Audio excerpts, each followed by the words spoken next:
Welcome all of our Just Hindi viewers to a very special episode of Straight Talk this evening. Normally on this program we talk about the politics of India and how NRIs are connected to their homeland. Today I want to take the conversation to a higher level. The country that we all call home, or where our roots are, India, today is increasingly at a threat of deterioration of democracy.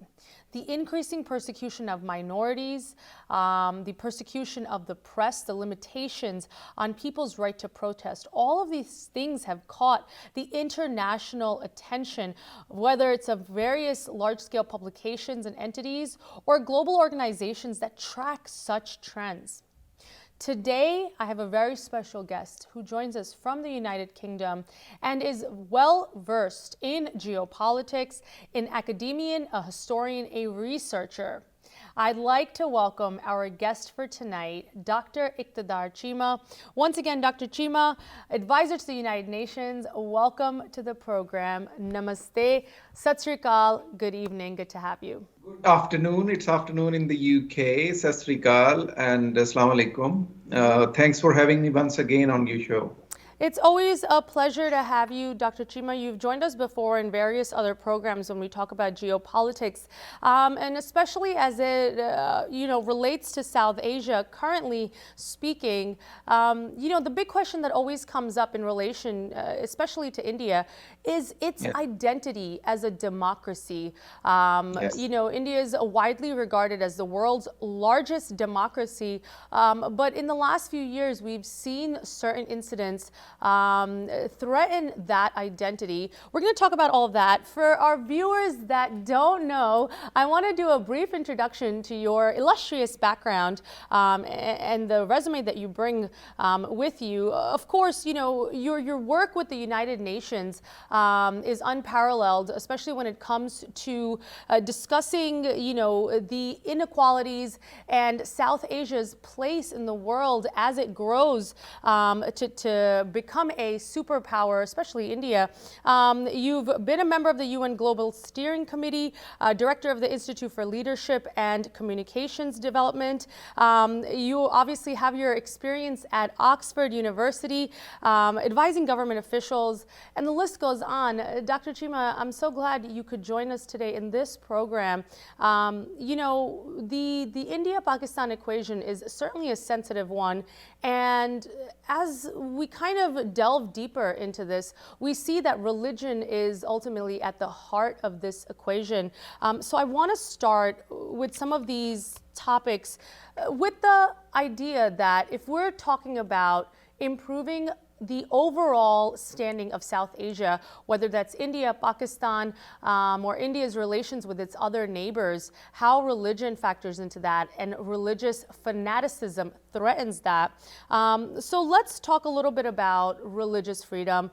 Starting with India, we see the rise of this new brand of Hinduism or Hindu extremism, also collectively referred to as Hindutva. Dr. Cheema, from your place in geopolitics, especially in the United Nations, what kind of a threat do you see this posing to India's standing in the world? Well, Aashmeeta, you have elaborated very well the situation in the South Asian region, and obviously it concerns all of us. The rise of religious fanaticism, extremism, hate speech, attack on the religious minorities, as well as the linguistic minorities in the South Asian regions, and I've been voicing about it throughout. Now, coming to your question, how it affects India's standing. I mean, looking at India and South Asia overall, or the West of Asia, as the State Department or the people in the United States would term that whole region, West of Asia, which includes India, Pakistan, Bangladesh, Afghanistan, Myanmar. If you look at the whole and obviously PRC, People Republic of China, the whole region is in a great turmoil when it comes to religious freedom and human rights violation. And we can discuss that in a bit. But let's look at India at the moment. India was quite a thriving economy and making its, to be very fair, its own standing in the world affairs prior the government of BJP. And I think I must compliment the work done by Prime Minister Manmohan Singh to bring India at peace with all its neighbors. And a lot of backdoor diplomacy has done to bring peace and stability in the region, as well as making India's economy strong. But he was very experienced economist, and he and the people. I'm not pro any party, I have nothing to do with the India's politics. But I'm just analyzing the performance of his government. And here comes a government which wins the populist vote based on a majority based on the persecution of minorities, converting procedural. I would argue that India is a democracy or not, because just getting elections done and people electing certain people and sending them to the assemblies and the parliament is not called democracy. Probably it's a procedural democracy. But when you look at the real norms of democracy, which are what? Equality of all citizens, protecting the rights and liberties of everyone, irrespective of their religion, caste, or creed, and equal opportunities to everyone else, persecution for nobody. That's what you call democracy, and that's what we see in some of the developed democracies like United Kingdom or elsewhere in United States, for instance. But when that spirit of democracy is missing, then it is just a procedure you are following to tell the world that we are a democracy, which you are actually aren't. Anyway, that's a very, very damning debate, what you call democracy and what not, and we will have that discussion some other day. Now, looking at the potential of India, obviously it's one of the huge populated country with a lot of human resource. I mean, if you compare the whole South Asian region, it's a very lucky region. It has a lot of young population. When you compare it with the European continent where I live, one of the major issues Europe is facing today is most of its population is not young. Most of its population is elderly. They contributed in their youth, but now obviously you have a big proportion of issue of human resource. While India, Pakistan, and that region has a big human resource, they have a wonderful geography, this whole region, and strategically they are placed where a lot of world is looking at. But they are not trying to come out of this rhetoric and this populism, and specifically in India, where Hindutva is saying that they want a Hindu Rashtra. They want India to be a Hindu country. Well, they have a few people, and I don't live in the utopia of ideology. If that country decides constitutionally that it wants to be completely a Hindu nation, it's a decision for the Indian public and its elected officials. But will that suit India? Of course not. At the partition of India, India was a very, very multi-ethnic, multi-religious, multi-linguistic country. It wasn't a nation state. Now they are trying to make it one. And you were saying a new version of Hinduism or Hindutva. It's not new. If you look at the work of Savarkar in 1929 and look at his book Hindutva, this is what they were propagating at that time. Right. That those who has come from other continents, those religions, i.e. Islam and others, they either need to be converted or they need to be brought back to Hinduism. And the religions who are born in subcontinent, i.e. Sikhism, Buddhism, Jainism, they have no separate identity and they are all part of the big fold of Hinduism. So it's nothing new. And before you move to the next question, this Hindutva ideology, which is troubling people today through BJP and RSS, this very ideology was adopted by the Indian National Congress in 1937. When Congress ministries under the British rule came into being, they did exactly the same. Like you have Ghar Wapsi scheme today, they had Shuddhi and Sangathan at that time. Right. They have the Gau Raksha, the cow protection laws at the same time, which is BJP government introducing now. And at that time, the Muslim students have to sing Bande Mataram also.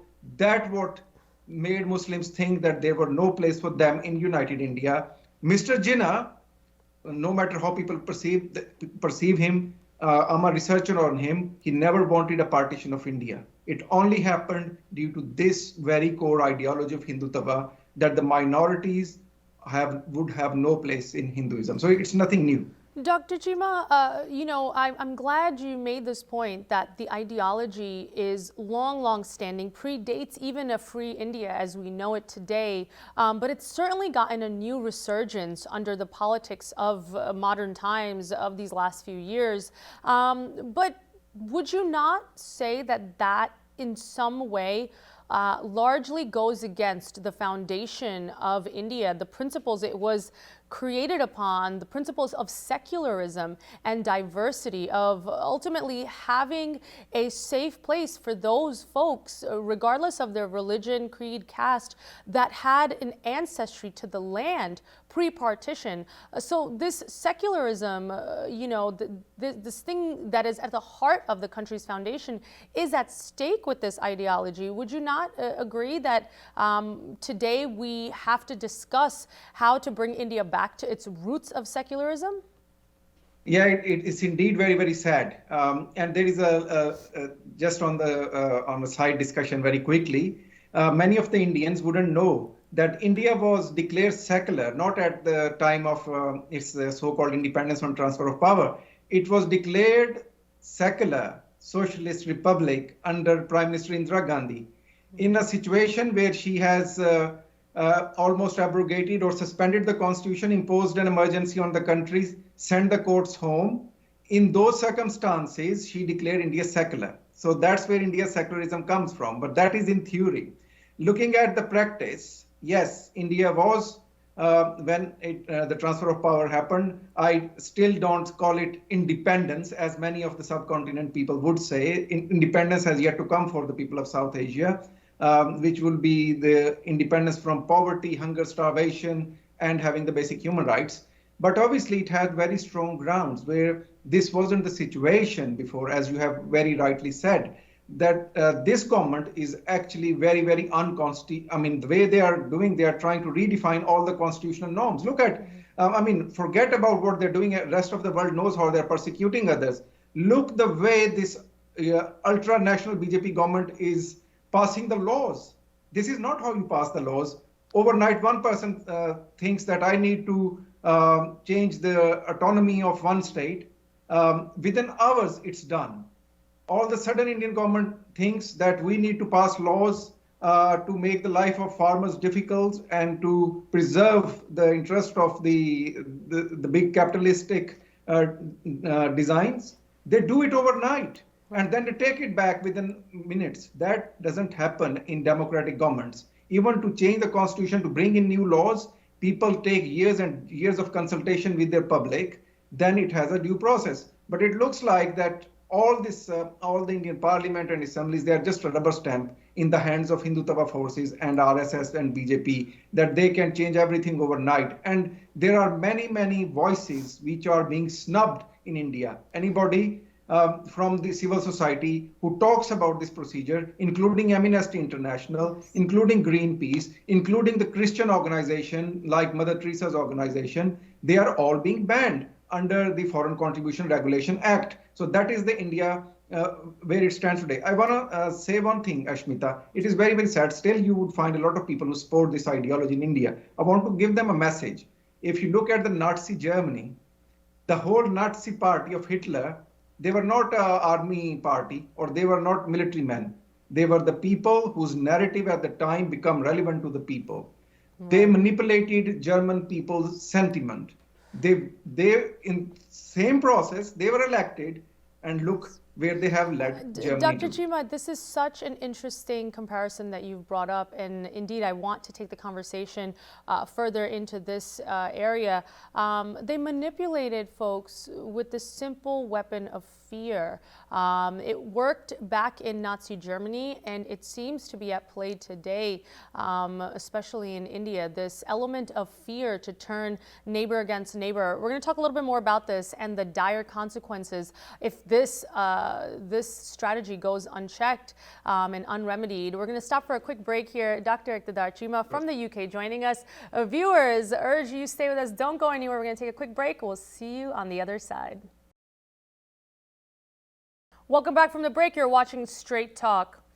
Democracies aren't built overnight, and of course, they are not brought down in a day either. When we talk about the demise of democracy, the process often takes years. And the slow breakdown of these principles that we hold so dear today is often what makes us ignorant to this demise. We're talking with Dr. Iqtidar Cheema from the UK, an expert in geopolitics, advisor to the United Nations, who's discussing with us the future of South Asia and what is at stake today. Dr. Cheema, welcome back to the show. Dr. Cheema, before the break, you kind of reminded us that even though a lot of us NRIs read in well-renowned international publications as well as national papers and news entities about what's taking place in India, the threat to freedom of speech, freedom of press, freedom of religion, the passage of laws without due process or parliamentary debate, the stifling of dissent, which, as we all know, protest is at the core of a functioning democracy. Indeed, the United States, this was viewed as a literal cornerstone. When there is protest and there is dissent, democracy is stronger, our founding fathers believed. Yet today, this is exactly what is breaking down in India. We've talked at lengths in other programs where you've joined us about certain stages, for example, of genocide. Before we even get to that extreme of a level, because it does seem extreme, although, one might argue that these stages are well underway. Let's talk about a democracy's transition to authoritarianism and how that looks in the early stages, why it's so easy to ignore for common folks, right? We had left the program before break with your reference to Nazi Germany and the weapon of fear that was used to turn common man against their neighbor. So let's talk about those same elements. And would you say that that tactic is at play in India today? Yes, very much so. And it's very relevant what you said about the genocide, because as well as what is happening in India today. By the way, I want to commend the State Senate of New Jersey, which recently recognized the Sikh genocide of 1984, which has been mistagged for many years as rioting. So very well done to all the folks involved in it, specifically the East Coast Coordination Committee and American Sikh Caucus for that. Now, looking at the situation of persecution or atrocity crimes, as I defined in your previous programs as well, that it has, and specifically when it comes to atrocity crimes and genocide, it is very important and core of our discussion today that we need to understand this, that it, specifically genocide endemically, as we define, have 8 stages, which is classification, symbolization, dehumanization, organization, polarization, preparation, extermination, and then denial. So if you look at India today, and these things are happening, for example, classification. Now, these days you have classification of everyone, divide us against them. For example, in the COVID crisis, you have seen the Tablighi Jamaat guys who were Muslims. They were classified as Corona jihadists, and later their blood and their plasma was used to treat others, by the way. And likewise, Sikhs are always tagged as terrorists or separatists or militants. So this sort of classification is very much there in India. And for example, love jihad, for instance, attached to certain young Muslims. So that is very much narrative of classification of us against them. Second, obviously, is the symbolization, where certain symbols are attacked of certain minorities or their disadvantaged group. Look what is happening recently. So many attacks on and desecration cases of Guru Granth Sahib, which is obviously is the living guru of Sikhi. And it's being desecrated throughout the India just for one reason, because it's a symbol of glory for the Sikhs. And you have seen how Ram Mandir has been built in place of Babri Mosque. That is again the symbolization and humiliating minorities through this process. Now, third is obviously dehumanization process. Looking at the current calls for genocide of minorities, and in the way certain Muslim folks have been asked to raise the slogans of Jai Shri Ram. We have seen some disturbing images. The way some Muslims and the Dalits have been asked to consume the cow urine and all of that to make them shuddhi, that is all process of dehumanization. This is exactly because I'm a researcher into these matters. If you look at the Japan's propaganda against the Chinese population at the time of Second World War, this is exactly what the Japanese were doing. They were telling that the Chinese should be treated less than a dog and treated as such. And we have seen how Japan then invaded China and persecuted its population. Then obviously polarization is very much there. The people are being polarized on the name of religion, caste, and creed. And polarization is not happening only between minorities and the majority.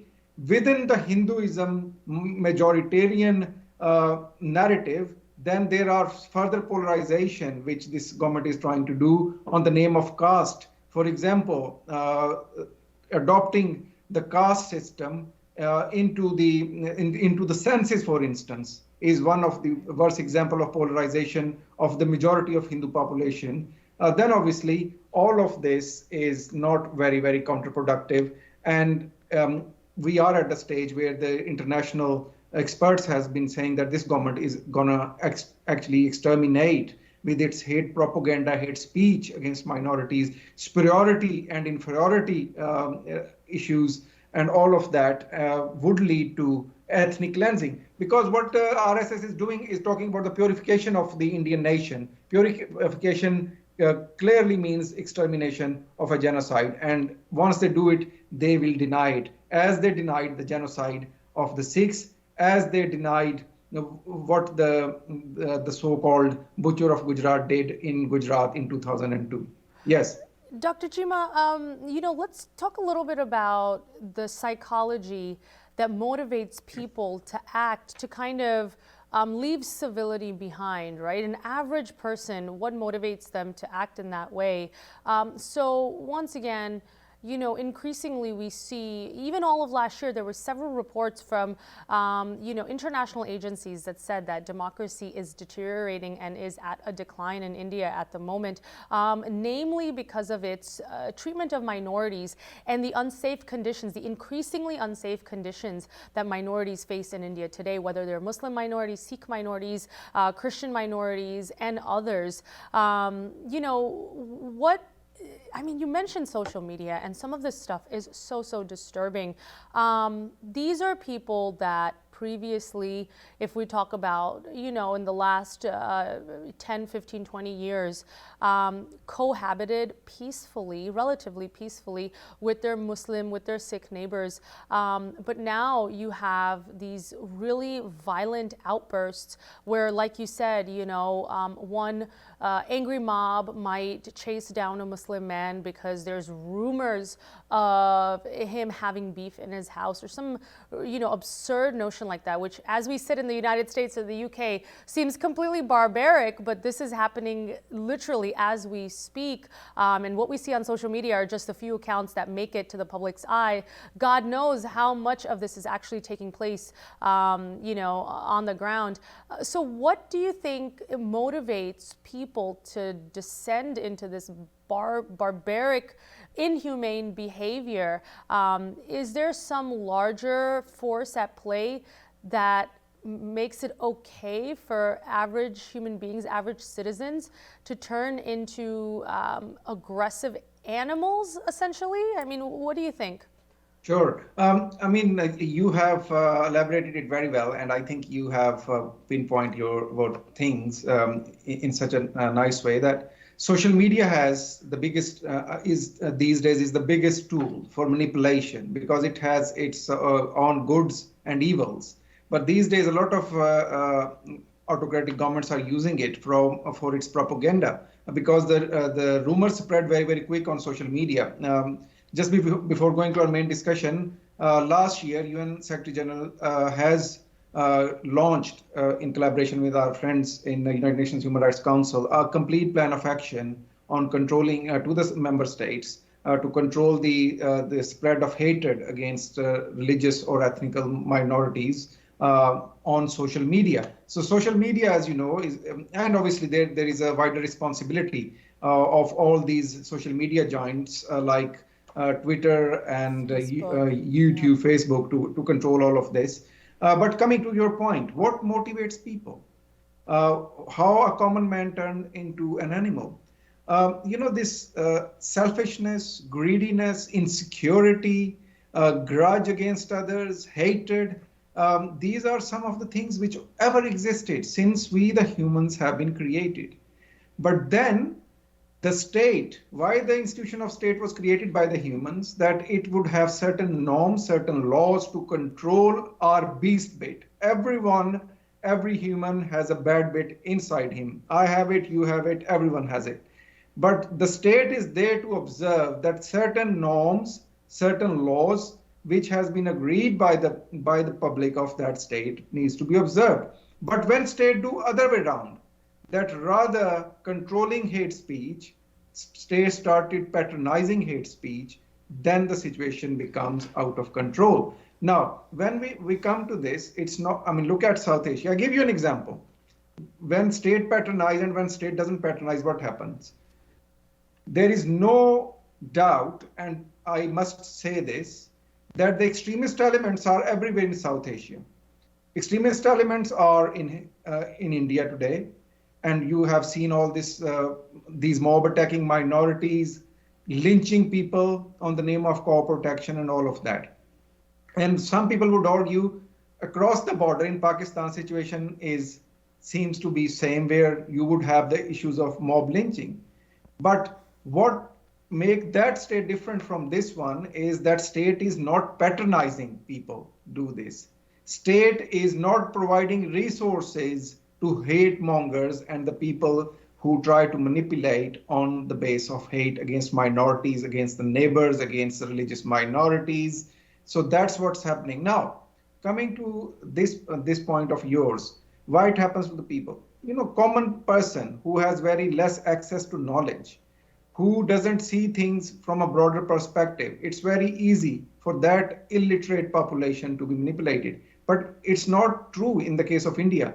I have seen some of the very degree owner, I wouldn't say very, very learned, people who have highest degrees in India, the businessmen, the people who are in the mainstream profession, they are actually spreading such hate speech. So I think it's manipulation and it's indoctrination of the population based on certain parts of theology, culture, religion, that you need to persecute others. I mean, look, in Pakistan, for example, has faced a whole decade, 10 years of terrorism, where suicidal bombers were attacking the general population every day. The Muslims, they were so-called Muslims, who attacked the school kids in Peshawar, for instance, who blasted themselves in the mosques, for instance. So it is all indoctrination, which is actually not part of any faith. No Hinduism, no Islam, no Sikhi, no Buddhism teach to persecute others or kill others. Absolutely. But the government use this tool to divert people's attention. And looking at the BJP's performance across these two tenures of PM Modi, it has failed India. It has failed India diplomatically. It has failed India constitutionally. It has failed India economically. And when you look at their health management, you have seen what happened previously when there was a spread of the COVID in India. How bad the situation was. So when you fail on every front because you are so inexperienced, the only experience the current Prime Minister of India has is persecuting the minorities, or intriguing, or manipulating, or being very self-centered. The self-centered people who just think about themselves, whether you have a similar character in US not long ago. They don't lead nations anywhere constructive. And that's what exactly happening now in India at the moment. I think this is certainly disturbing, but to address any problem, first you need to be aware of it. And while we have discussed some of these once again, disturbing truths about the breakdown of democracy and civil society in what should be, once again, India is well known as the world's largest democracy. It definitely sets the person back. But there are solutions, and I want to divert the conversation in that direction, especially for us NRIs. We have more power than we realize. I want to talk about this. We're going to take another quick break here. Dr. Cheema, stay with us. Viewers, don't go anywhere. We're going to talk about some solutions and how you can get involved to right these wrongs. We'll see you after the break.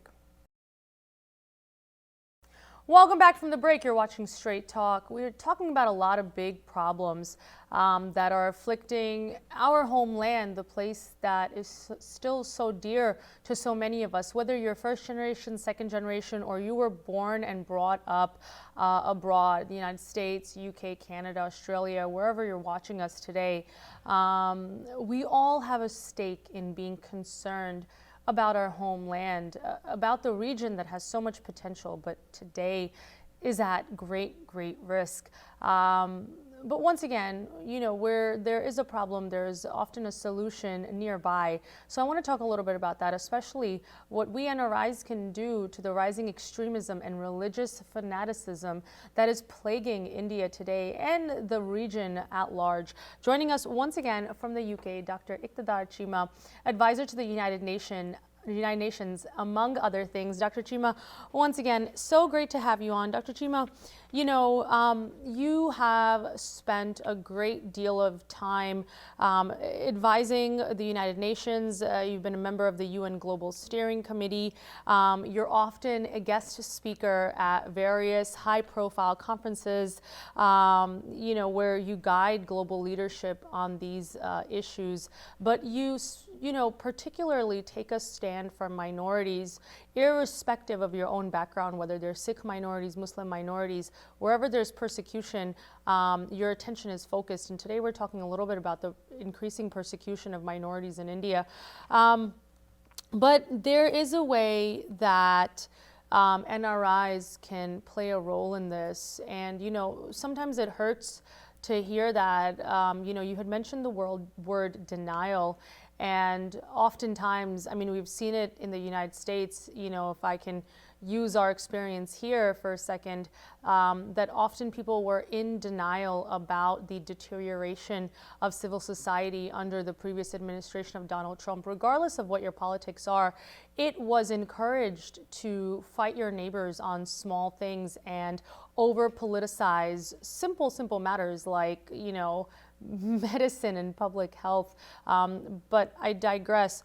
What do you recommend, Dr. Cheema, that NRIs can do with the power and the luxuries that we benefit from on a daily basis to make a difference in the matters of India, of our homeland?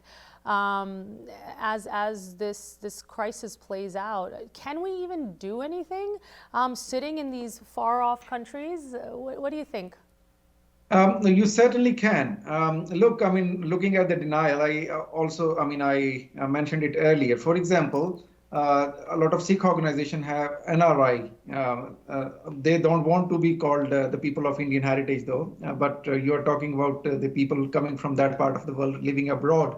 They lobbied consistently for Sikh genocide to be recognized, which is now recognized. So the NRIs can do a lot of lobbying about the human rights. And the second thing, which I want to tell the people who sympathize with the BJP, the NRIs who have sympathies for BJP, RSS, and all of that. Interesting enough, recently I was contacted by the Republic TV of India, very famous Arnab Goswami's TV, for an interview, which I couldn't participate due to my own engagements. And one of the questions they were saying, the rise in Hindu phobia, for instance. Yes, which is concern to me, but it's not only Hindu phobia which should be our concern. Our concern should be persecution of everyone else. So what I want to say to NRIs, look, every faith, and specifically people coming from the fold of Hinduism, every faith has the rise of extremist ideology amongst them.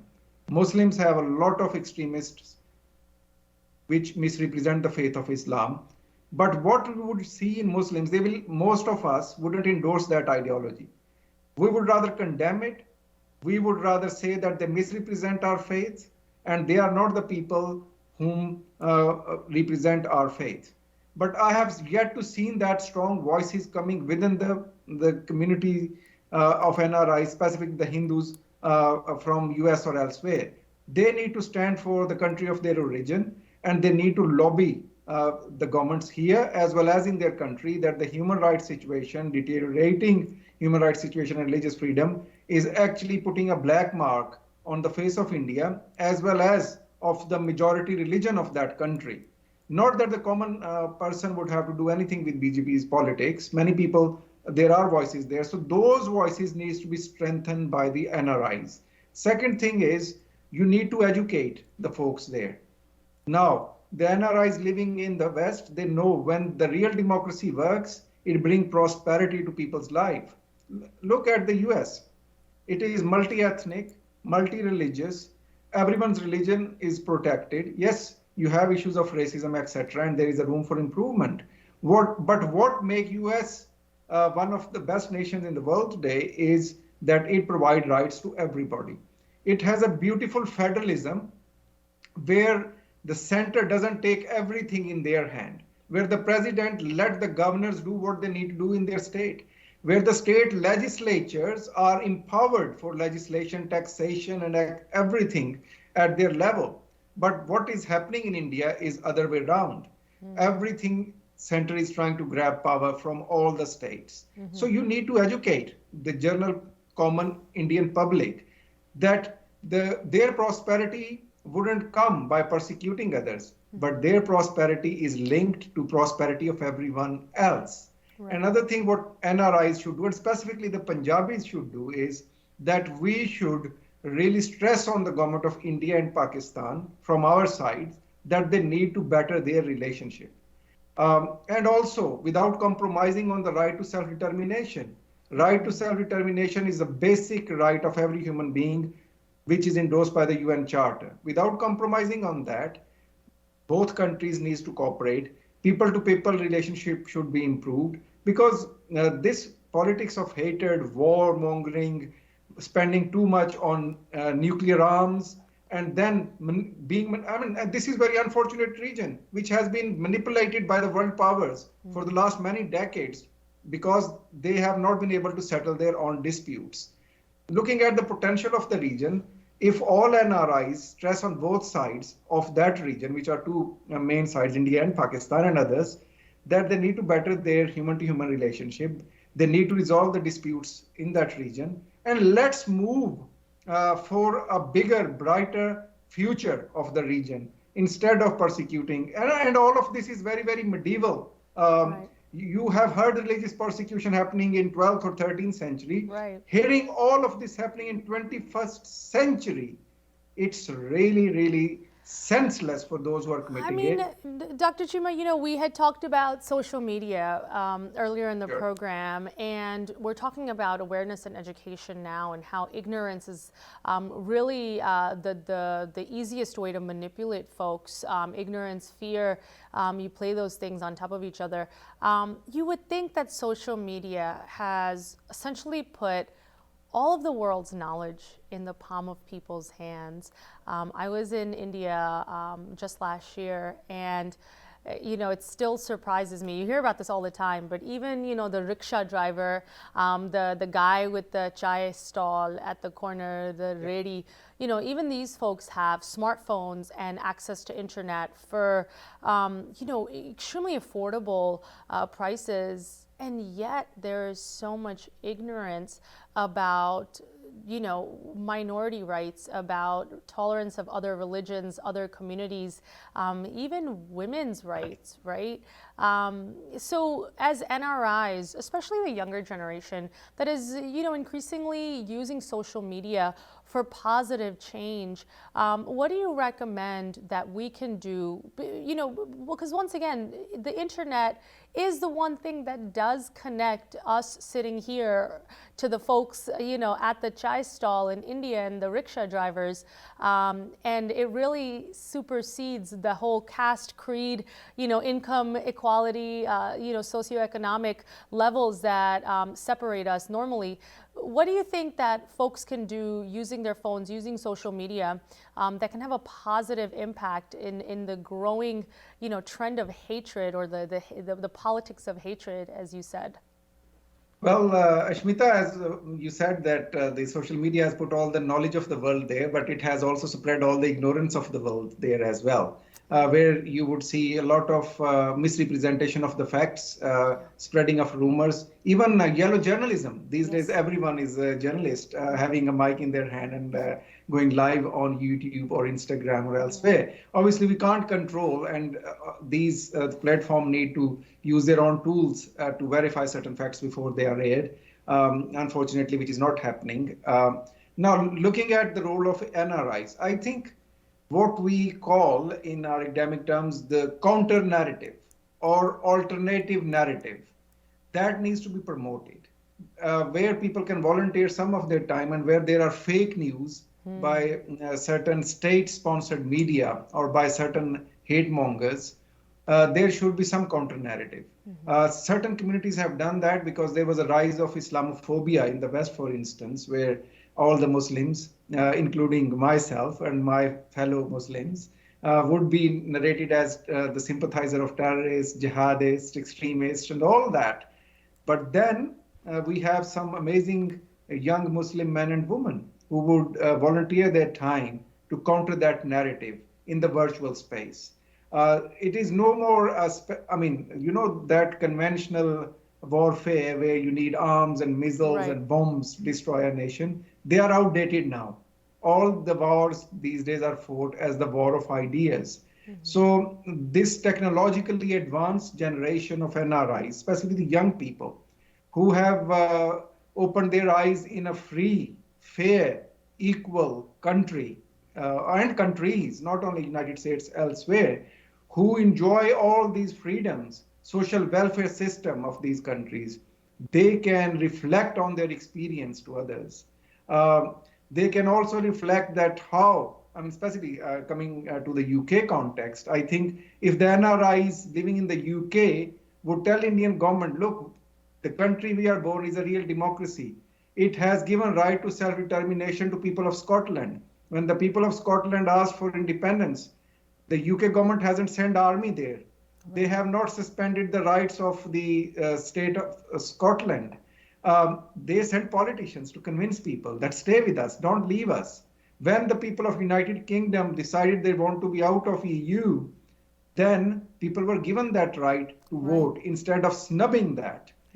Today, even if you hear the British Prime Minister, he would never say we are one great nation. He would always say we are a union of 4 nations. We are United Kingdom of 4 countries. So that doesn't make any harm to accept actually diversity of views, diversity of religions, diversity of languages should be taken and promoted as strength, not as weakness. South Asia has understood it other way around, but all of you who live here, who understand it better, need to reflect about your experiences to general public of India so they can understand what is in their best interest and what not. I mean, certainly that is a positive usage of social media, which gets so much negative flack these days. I want to talk a little bit about this unrealized potential that is once again, at risk of being completely lost or wasted away in the South Asian region. What kind of benefits India can enjoy should it change course? Another small break here, Dr. Cheema. Don't go anywhere. Viewers, don't go anywhere. We're going to talk about some really interesting things that India may have in its future if it changes direction. I'll see you on the other side of this break.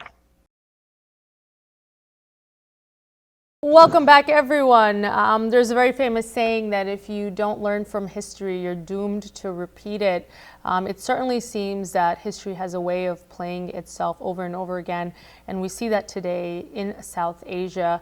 A disturbing trend of inequalities and persecution is currently underway, and minorities are once again at risk of enjoying a civil liberty and a regular basic life in what is known as the world's largest democracy. But once again, I want to conclude the program on a positive note and kind of discuss what benefits India could be enjoying should it change course and truly embrace the diversity that is in its makeup, in its DNA. Once again, joining us from the UK, Dr. Iqtidar Cheema. Dr. Cheema, you know, we're talking about the perils of ignoring these inequalities, and I'm glad you shared some you know, action items, some real homework for NRIs that are concerned about this, that want to do something to make it right, and what they can do on a political larger scale, or even just from their phones using social media. But I really want to conclude the program with a hope for a better future. Dr. Cheema, with all of the research that you have under the belt, and I'm sure all the studies that you've been involved in, you know, should India or South Asia embrace religious freedom, embrace some of those democratic values that the West, you know, so closely, so holds dear? You know, what kind of a future could it have potentially? What kind of a place in the larger global sphere could India or Pakistan even, could these South Asian nations enjoy? Well, as we talked earlier about the potential of this region, it has the best of the geography, it has best of the resources, it has best of the human resource, a lot of talented young souls, but they need conducive environment. And the environments where people are persecuted, where the human rights are violated, where the woman doesn't have equal status to men, are not the environments where all this prosperity can nourish or nurture. For that, you need an enabling environment, and the governments on all sides need to ensure human rights, which, by the way, I mean, we are talking about the religious minorities. I'm really concerned about how the women in South Asian region are not getting equal rights of pay, equal right to employment, equal right to education, etc., and that's across the region. So if that enabling environment is given to the people, the region has a lot of potential. And more than that, by these people, those convention borders on the land are very, very flexible these days. When your economies are collapsing because you are overspending on defense budgets, then how are you gonna keep on spending, defending those boundaries or geographical lines drawn years and years ago? Your real borders are now, or your real frontiers are not on land. Your real frontiers are humans' prosperity, development of your population, equal rights of everybody, religious freedom, and on top of everything else, prosperity of the poor of your state. Now, if you are failing to achieve those goals, then rest is really not relevant to the wider world. And if South Asian countries start cooperating with each other, it would see, I mean, look what has happened in the Europe. Yep. Till the European nation, Europe is a region where Jews were persecuted and they faced a genocide. But Europe didn't then came out of it, developed itself. Then they created a European Union where the enemies of the past, they cooperated with each other. Absolutely. By upholding their own distinguished national identity. Right. And now they are very, very prosperous. Right. They have moved on from the issues of persecuting people to the general good of their public and the general well-being of the world at large. And now they are dominating the world in every world structure. Absolutely. So South Asia need to really reflect on this, and South Asia need to look at this. I have seen one very encouraging thing, which is still controversial for some, that the Pakistani government only last week announced its national security policy, where it has said that it won't wage any war against India for another 100 years, which is a very, very positive step. That they are looking to ease the tensions and working with each other.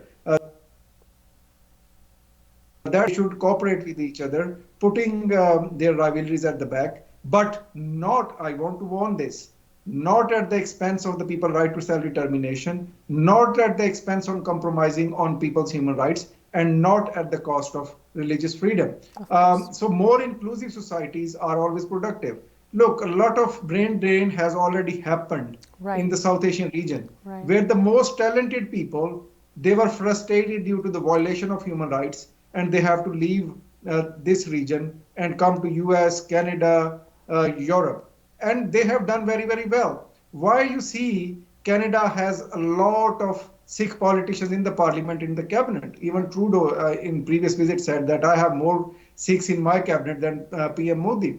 So these people, they had the potential, but that potential could have been utilized very well in India by the government of India or its majority, but they were persecuted. They ended up in US and they're doing so well. This was your potential, which you never realized. So stop getting to that point where your potential is actually being used by others, and you are failing to do it because you want to persecute others or you want to violate their rights.